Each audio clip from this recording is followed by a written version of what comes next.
maybe you're taking that conscious breath into tripod headstand. It can be done in the middle of the mat, it can be done at the wall. It can come from a yoga toe squat, high on the balls of the feet. Maybe feeling where the crown is, thumbs to the mid-ear. Middle fingers come together, that soft spot. And then building the tripod with the hands, that soft spot of the crown, usually about 6, 7, 8 inches from the fingertips, a humerus bone's distance, if you will. And then you pick up your feet, one at a time, or maybe both. Breathing in, breathing out. Maybe you send your heels toward the sky. Tailbone reaches. Connecting through the core, navel to spine. You can always play with going in from something fancier if it's familiar, like crow, or the wide-legged fold. You can also play with coming out into something fancy, or join me in the more simple approach, knees toward triceps, the upper arms. Tap the toes and just kind of slide the feet back. Forehead forward, surrendering for a few moments. And if you're feeling good, maybe you do it again or something a little different. If one is enough, as it often is, let that be plenty for now. Any neck stuff, shoulder stuff to follow. Counterbalancing some of that effort with a little ease. Maybe you're coming to the back, placing your block underneath your lower spine. More inverting.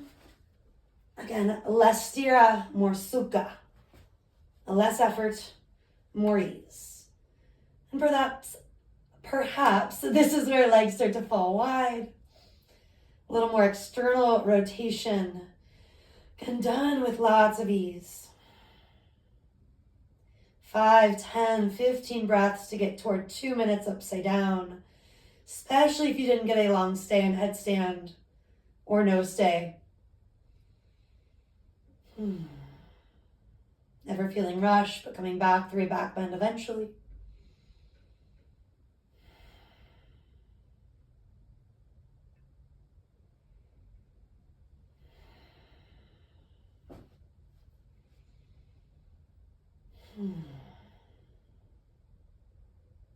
Sliding heels forward, maybe taking arms further out and back, even a soft cactus-like shape.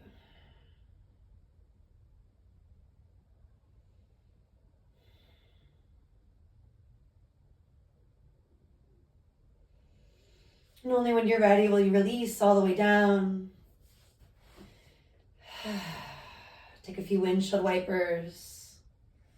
Letting yourself relax into a twist, or maybe take a yogi's choice here. When the knees tip right, right foot could move on top of left thigh. One of my fave twisty hip opening combos. The head, the neck, stay in neutral at first. They can always rock and sway the opposite way as the knees are falling. The right hand can gently pull on that left wrist and elongate the left waist. You want to feel this quality of unwinding, of grounding down after being upside down, after taking it up.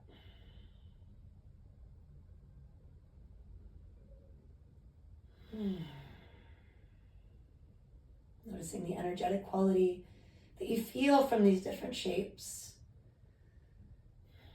Becoming wiser about what your needs are in that moment, that day, that season. If you're ready for more windshield wipering, you'll ease up and out of side 1 towards side 2. Perhaps slowing yourself down intentionally if you've been feeling rushed, taking your time, taking a few more windshield wipers on purpose. Giving into gravity, adding more or less with that foot, that leg, left over right. Maybe you've already tipped the head right as the knees fall left. Perhaps you've already taken the left hand toward the right wrist, given that area a little extra length.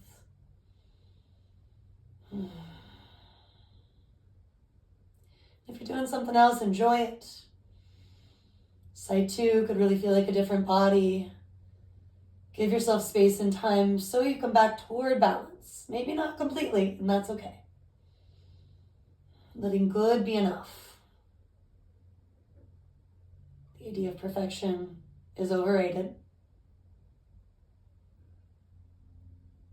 At least in my humble opinion. Coming on back to neutral, feet wide, knees toward each other. You may even argue it doesn't exist, right?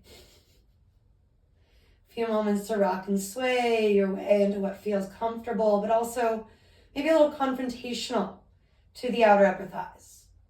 An area that has sometimes a lot of stuff to say, whether it's soreness, emotions being unstuck, if you will.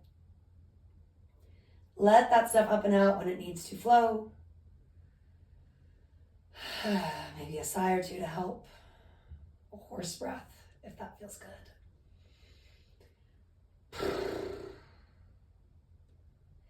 Then you can take it toward butterfly, bound angle. Maybe a happy baby or an alternative, even right into Shavasana. Choosing to relax and restore.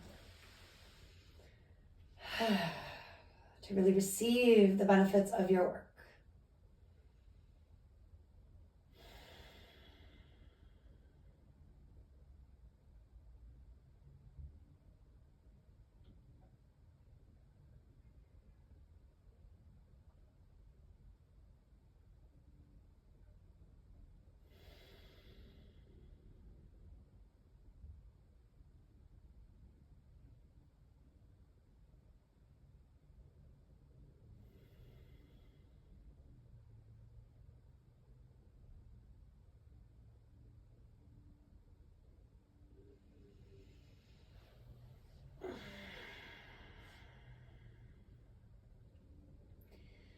If what you need is more time, more space, give yourself permission if you have it right now.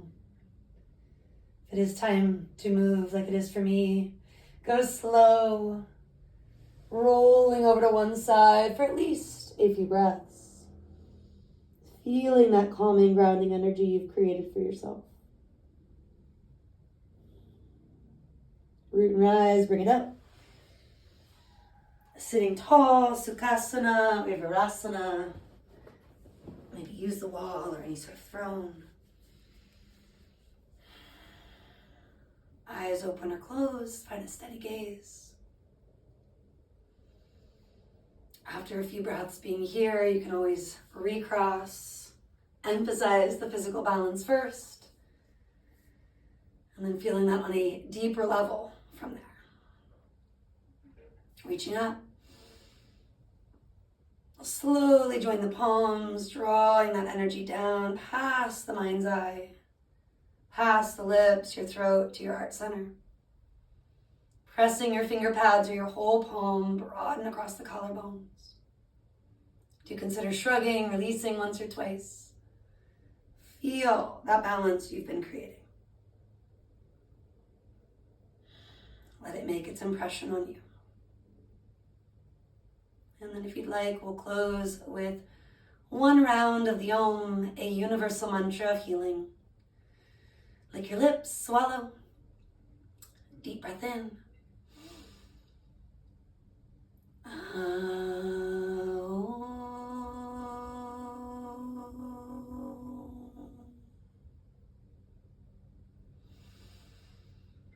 Take another breath or two. Let those healing vibrations wash over you.